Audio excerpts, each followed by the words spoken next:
Alright, hello again. This time I'm going to talk about some of the settings I have in my Z7, Nikon Z7, and how I set up my custom buttons. I've got one bit of information that's a little bit confusing about this prioritize viewfinder mode on the Z7. It's basically, you've got 4 different options between switching back and forth between the EVF, the rear LCD, which Nikon just calls it the monitor, and then automatic switching, monitor only, viewfinder only, or an option they call prioritize viewfinder. So the option for prioritize viewfinder is the camera functions in a manner similar to an existing DSLR. Placing your eye to the viewfinder turns the viewfinder on, and taking your eye away turns the viewfinder off. And but the nice thing is, some other cameras do that too, but I think the Fuji that I have, for example, if you put it in the mode where you just have the EVF on when you put your eye up to it, and then otherwise everything's dark, the EVF turns off and the rear LCD turns off, but then you don't have the option to get into the menus. If you press the menu button, you don't get anything on the menus on there. And if you wanted to play back photos, you can't play back photos on the rear LCD. But this mode does on the prioritize viewfinder that Nikon has here. But it's a little bit confusing sometimes because you don't see that option.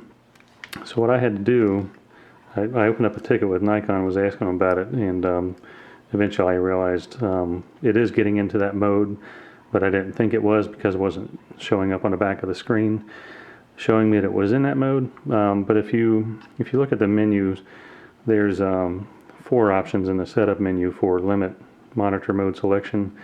So the 4 options are automatic display switch, viewfinder only, monitor only, and prioritize viewfinder. They were telling me to uncheck automatic display switch, viewfinder only, and prioritize viewfinder, and save that, and then the mode button on the side would work for the prioritize viewfinder. That made no sense to me. I was like, what are they talking about? So anyway, playing around a little bit more myself, I realized I can leave all this checked. So first of all, if for some reason this is not checked, you just make sure that it is checked. So that's under the setup menu, limit monitor mode selection, and just make sure the modes that you want are selected. That just kind of lets you limit it, so you don't have to keep pressing the button over and over like, don't want that one, don't want that one, don't want that one. So anyway, so now if I press the monitor mode button on the side, so I'll press it once, and that is probably EVF only. See how it's dark now? And if you put your finger in front of the sensor, it'll activate the EVF.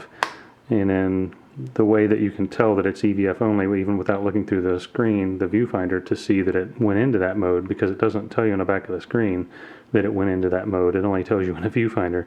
So you have to be looking through the viewfinder to see that it went into that mode. But the way you know that it's in viewfinder only mode, if you press the menu button, you don't see it on the rear LCD. But if you get into the put your eye up on the EVF and it turns on, you'll see the menu. Press it again, and it tells you monitor only. So obviously that's monitor only. It ignores the eye sensor there. Press it one more time. Whoop, now it's dark again. That activates EVF if you put your eye in front of the sensor there. But now if you look, see, it's all dark. Everything's turned off, the rear monitor and the EVF, unless you put your eye in front of it. Now you can play back photos, and now you can get into your menus, which I like because I want to do those things, but I also want to leave it in this mode where I'm not chewing up the battery if I want to walk around for a few minutes on vacation or whatever, and leave the camera on, but I don't want any displays on. Of course, if you turn it like this towards your body and you're carrying it on a strap, a camera neck strap or whatever, and it's up against your body, you're going to turn the viewfinder on. So if I do that, I usually end up just kind of, this is my belly, and I'll just kind of force the camera down and just kind of, maybe hold it by the lens barrel, and then nothing's going to turn on until I put it up in my eye. And I'll just go back one more time to automatic display switch. Alright, so that's enough of that. And so again, that's just a little bit confusing. I think Michael the Maven did a really nice training video on the Z6 and Z7, but the way he was showing it is, he thought it was a bug, and I don't know, it's still a little quirky to me. You have to go into video mode, and then you hit the side monitored mode. It looks like it's probably EVF only. Hit it again, that's monitor only. Hit it again. Now see, it actually tells you prioritize viewfinder, because the video mode's a little bit different. It for whatever reason, when you're not shooting video, I think it is, then it'll still display on the rear screen. There's some reasoning behind that. It's maybe in the description here for the let's see. In photo mode, the monitor remains black, while in movie mode, during playback or while menus are displayed, the monitor will turn on when you take your eye away from the viewfinder. So that's probably why that stays on. But either way, it's a little bit confusing. But go back into photo mode, and let's put it back automatic display switch. So on to how I have my buttons set up. The function 1 in the front and function 2. So function 1 I've got set up for the switching to DX crop mode, or the choosing the image area. So I press that button in the front. You just press and hold, then you turn the rear dial. Hopefully you can see these displays clearly. Just trying to look through the display, make sure on my camera that I'm recording with. Yeah, so press and hold, and then you can either change into crop mode or get back out of it and go into FX mode.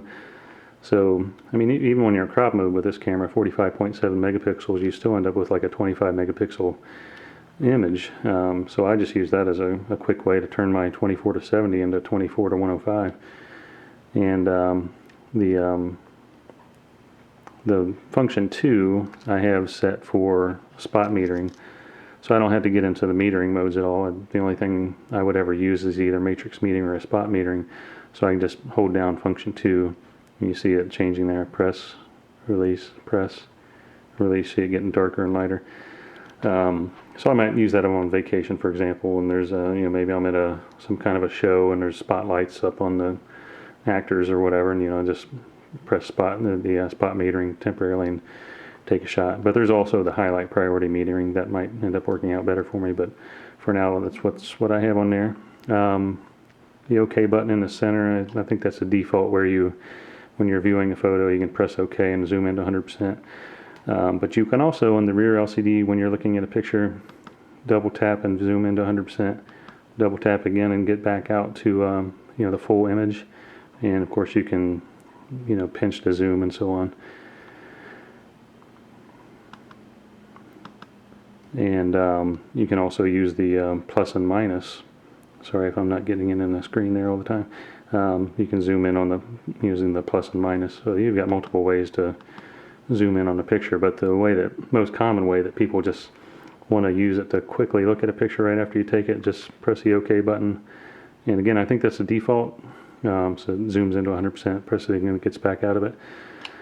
And the joystick, of course, I just have that set for the moving the focus point around. And also have it, if you press in on the center, with this I think press in on the center by default is set to exposure lock, like AE lock. But I changed that to reset the focus point. So if I press the center of that, it takes it right back to the middle. And the OK button, I think, does that too. Yeah, by default, the OK button takes the focus point back to the middle. But I normally, since I'm right up here on the joystick, whatever you want to call it, you just press in and get right back to it. And the rear, when I'm in aperture priority, the rear dial I have set to aperture, so you can see not aperture, exposure compensation. So you can see it changing up here on the display, but you can also see it back here. It'll appear on the screen when it's either plus or minus, anything other than 0. So it'll show on the right side of the screen there. Of course, the front is set for aperture when I'm in aperture priority. The rear, the focus ring, or the ring on the lens, because it's not necessarily a focus ring, you can use it that way. You can also use it to change exposure compensation, a few other things. I left that set for manual focus, like a manual focus override. So if I, get a focus on something, and then I could just turn the focus ring, and just while I'm holding down AF on, and temporarily override the focus if I know it's a little bit off or whatever, which it's usually not. But of course I had the red focus peaking turned on also. And let's see what else. I think there's a way to program these, the D-pad selector here, whatever, the directional pad, up, down, left, right. But I use where is that? It's under controls. I believe I've left that to the default. Just my I menu, custom control assignment. So let's see here. Maybe it's not.